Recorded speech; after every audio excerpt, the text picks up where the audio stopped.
Hello and welcome, Mark Homer here. I'm going to go through what I think is going to happen in 2024. We've had huge changes in 2023. You would have thought coming out of the pandemic, the market would have been normalizing, but we've had lots of inflation, we've had lots of rent rises, we've had a property market that's been falling in terms of capital values, the prices that you pay for the property. So what do I think is going to happen in 2024? Now, before we get into our predictions, make sure you like, subscribe, and please hit that notification bell. My first prediction, so I'm going to stick my neck out here and I'm going to say that for the end of 2024, I think house price falls will moderate and stabilise. Therefore, I think from top to bottom, you'll probably have seen house price falls of somewhere around 15 to 20%. I know the national statistics might not show that number, but on the ground, at the coalface, when you're actually bidding on properties, I think you'd probably be able to buy them in most areas for 15 to 20% cheaper than you could do in early 2022. So I think towards the end of 2024, I think that will stabilise and the falls will end. Prediction number 2, rent rises will continue through 2024. Clearly, we had not many rent rises up to 2016, so I got into this game maybe about 04. Little 3-bed I rented then in 04 was rented at $450 a month.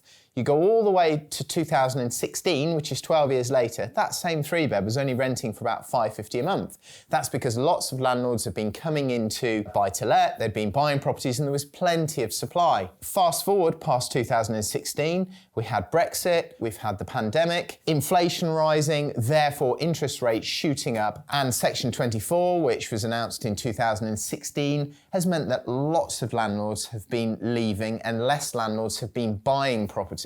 This has meant there's been less supply. Less supply has meant that that property that was rented in 2004 for $450, when 2016 was $550, is now something like £1,000 a month. So from 16 to now, we've seen an almost doubling of rent in this area. And I don't think we're done with that yet. I think into 2024 that continues. So prediction number 3, I think linked with that, lots of landlords have been leaving the sector because they can see the Section 21 being repealed. This is the Renters Reform Bill, which means that no-fault evictions are going to be banned. Therefore, that's got to be a good thing. Well, it's not quite that simple. The reality is that when a tenant stops paying rent, lots of landlords will use the Section 21, which means that you can evict a tenant for any reason, whereas if a landlord could do as efficiently, they would just use the Section 8, which is eviction for non-payment of rent. So the government has finally acknowledged this and they have said that instead of introducing the Section 21, they're now going to delay it until the courts are working as efficiently as they should be, and therefore landlords can use the Section 8 to evict for rent arrears. And I think lots of landlords who have been leaving the sector will see that as a great benefit, and I would have thought that less people will probably sell now. I think you're not suddenly going to see lots more landlords buying than selling. I don't think that position changes quickly, but it's certainly a step in the right direction. Prediction number 4. Well, Wendy Whitaker-Large, who used to be one of the great trainers at Progressive, has been campaigning to get single room banding rules amended. The VOA have been going around the country and in specific areas, they've really been focusing on taking HMO rooms and deciding that each one of them is liable for council tax at Band A instead of banding the whole house at, say, Band D or E. The reality of this is in this area, each individual room has been liable for council tax at about £900 per annum, instead of the whole house being liable for council tax at, say, £1,500 or £1,600, which is a huge increase. Thankfully, the central government have decided that this is not on. This is causing a big increase in rents and it's driving landlords out of the sector. So they are changing the rules. And I think in 2024, we're likely to see this matter get closer to a conclusion. I think the VOA will be repealing these rules and therefore you'll be able to get a HMO property where tenants are sharing facilities banded under one council tax band, say D, E, F, whatever it might be, to bring that council tax bill down significantly, which I think is another step in the right direction. Now, before I go on to prediction number 5 and 6, I've got a completely free downloadable guide that is going to help you on your property journey. So it's just down the bottom in the comments or just above me in the link. Click on it to start your journey. Now let's get into prediction number 5. Prediction number 5. Well, it's been announced that there's going to be a consultation, which I think will come in 2024, to allow you to take a house and split it into 2 apartments. This consultation will probably come out in January or February. And as with most government consultations, usually it ends up becoming a reality, and I suspect this will go into the General Permitted Development Order next year, and you'll probably have to go through a standard sort of 56-day prior approval process to apply to convert a house into 2 apartments. But this is a big thing. There are lots of areas, especially more sort of valuable areas around the country, where councils will resist you converting houses into 2 flats. They'll use parking, maybe they'll say that there'll be antisocial behaviour, they'll say it's sort of not in keeping with the area, or whatever sort of local excuse they'll use.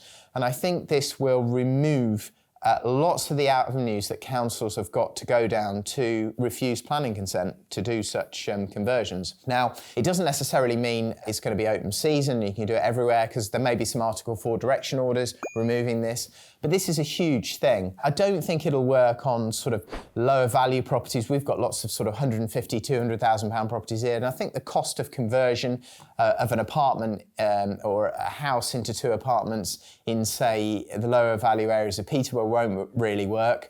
You might get 2 apartments that may be worth, I don't know, 100,000 each, making the house worth 200,000. But, you know, before you did the conversion, the house was worth 160 and the conversion might cost you 60 grand. So that's not going to add up. But if you look in higher value areas, certainly around, you know, within the M25, you get a house, maybe a 5, 6, 700,000 pound house or more, where there is more land value. Certainly where I live around Stamford, I think that would work. Won't work on listed buildings. It probably won't work in conservation areas, or may work in conservation areas, but I think almost definitely not listed buildings. I think they won't allow you to do it on those. But, you know, I think in those higher value areas where the land value is higher, I think the cost of conversion will be worth spending because the uplift in value will be enough on the 2 flats. So I think that's coming next year. I think that's going to be a good thing. And I think there will be a rush next year for developers to find houses that will work for conversion like that are sort of configured in that way. I'd keep your eyes peeled and I'd get viewing and bidding on houses, big houses that you can convert to 2 flats. Prediction number 6.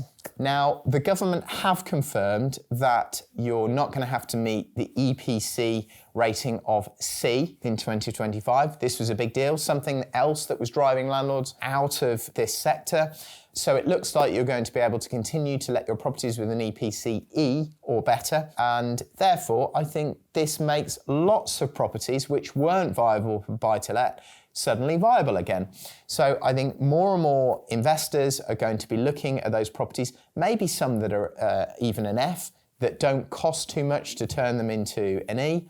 I do think you have to sort of think more in the medium term, just because the government says that you don't need an EPC C now. I suspect it will come in the future, so just bear that in mind. If you are buying and refurbing, always try, you know, if it's cost effective to nudge that EPC band up on your property, try and get it to a C or better. But it does make a lot more properties viable, and properties that were maybe a little bit cheaper because of the EPC rating suddenly start to work. So I would be looking at properties like that for refurb and conversion into a buy-to-let property. So I hope you've got value out of my predictions for 2024. I think it's going to be an exciting year. I'm certainly looking to do plenty of purchases next year. Don't forget to click that guide below in the comments. That has been Mark Homer, over and out.